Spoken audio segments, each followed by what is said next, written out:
जय जय रघुवीर समर्थ। शुकासारिके पूर्ण वैराग्य जाते, वशिष्ठा परिज्ञान योगेश्वराते। कवि वाल्मीका सारिका मान्य ऐसा, नमस्कार माधा सद्गुरु रामदासा। जय जय रघुवीर समर्थ, श्री राम समर्थ। सभी आदरणीय श्रोताओं को मेरा नमस्कार, विनम्र अभिवादन। आज शनिवार दिनांक 14 अगस्त माह का दूसरा शनिवार। आज का विषय है तिलक, दहलीज और प्रतीक। हमारे धर्म में तथा परंपरा में तिलक यानी टीका, दहलीज और प्रतीक का बहुत महत्व है। आज इसी विषय पर हम थोड़ा चिंतन करेंगे। सर्वप्रथम तिलक अर्थात टीका।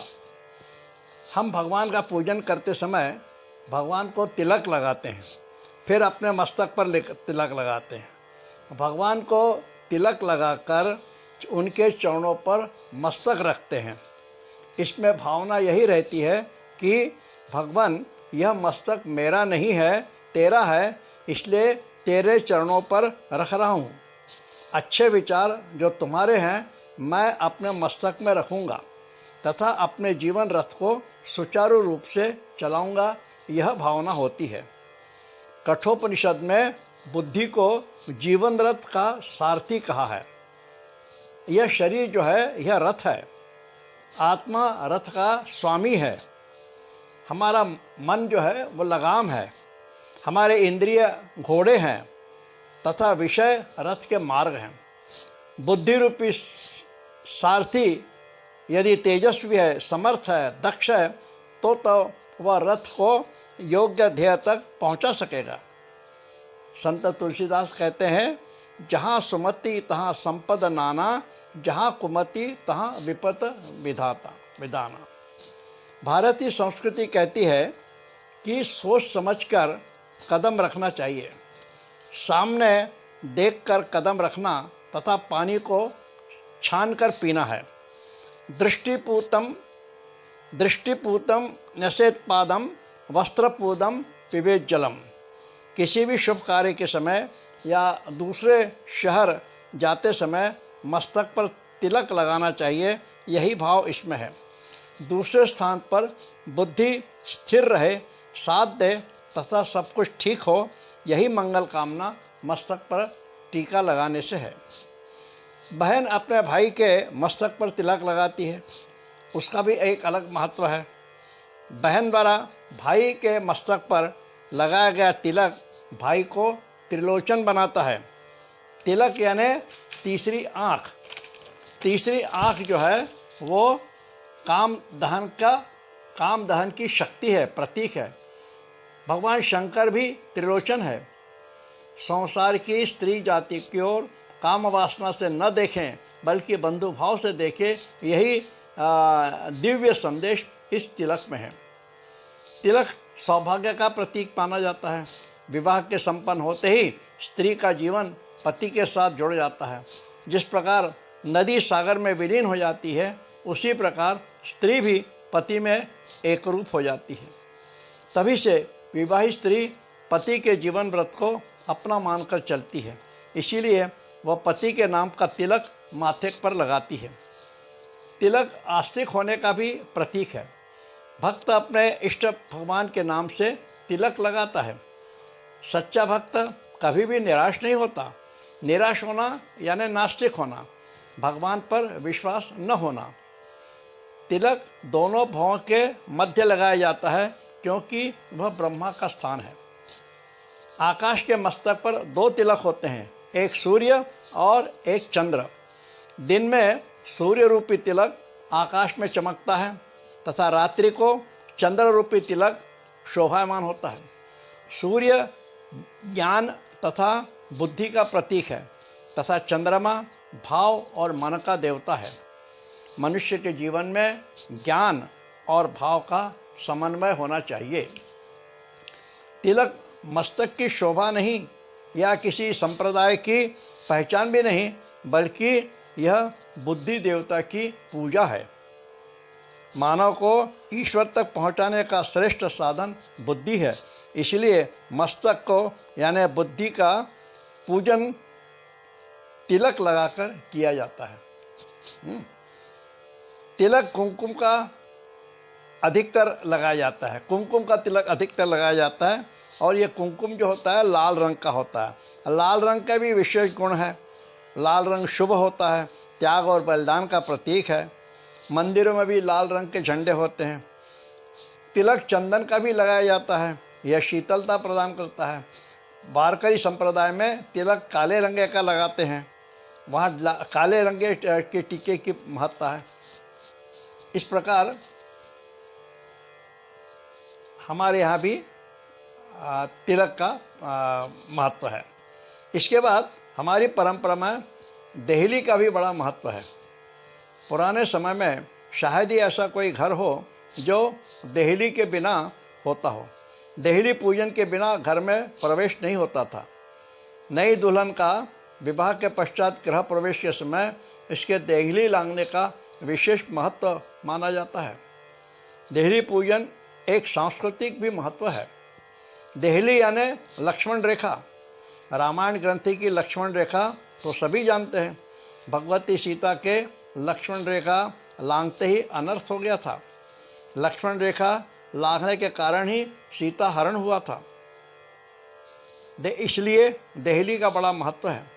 मनुष्य का मन बड़ा चंचल होता है, कब पैर फिसल जाए कहा नहीं जा सकता। इसीलिए घर के प्रवेश द्वार पर देहली होती थी। पत्थर की देहली का मानव के चाल चलन की ओर बड़ा ध्यान रहता है।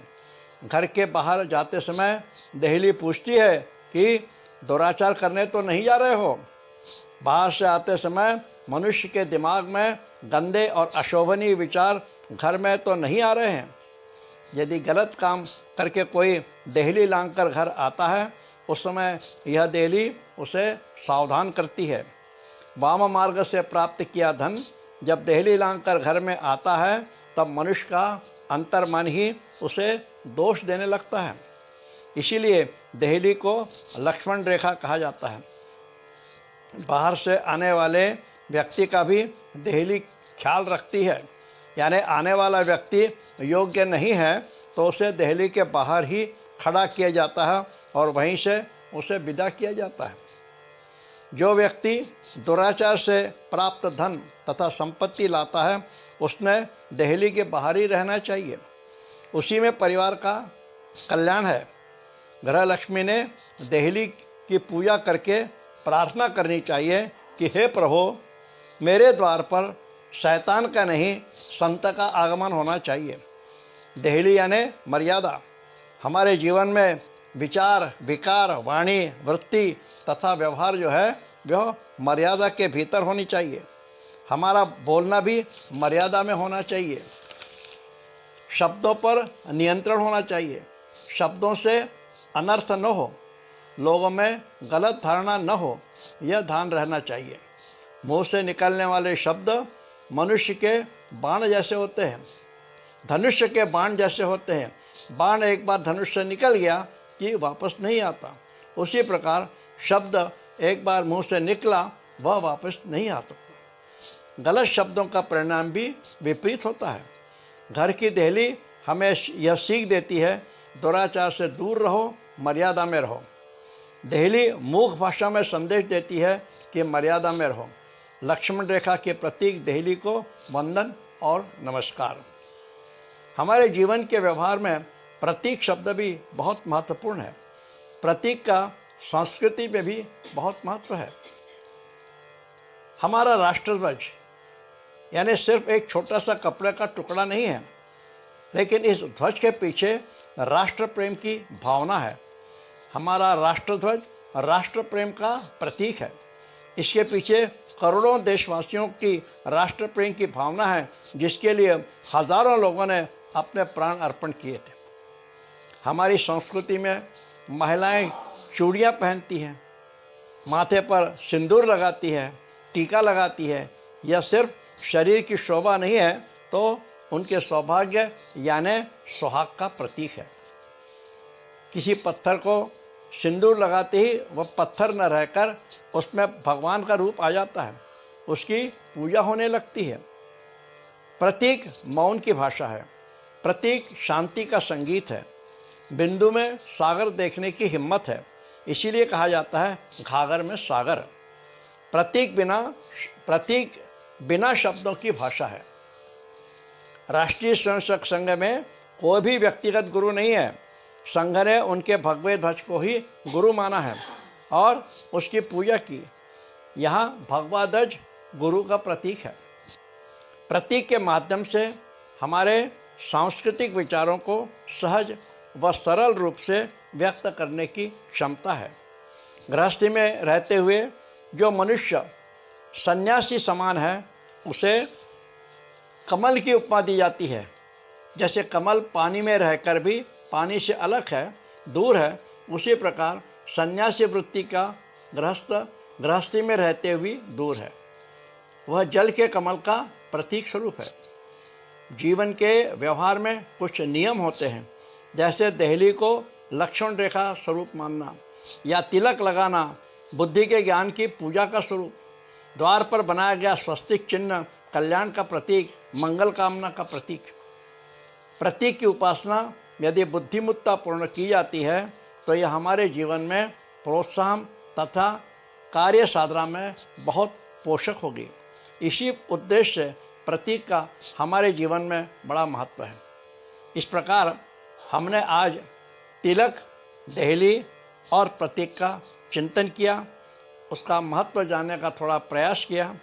आशा है आपको पसंद आया होगा। कृपया कमेंट्स करें, शेयर करें, सब्सक्राइब करें। धन्यवाद। जय जय रघुवीर समर्थ।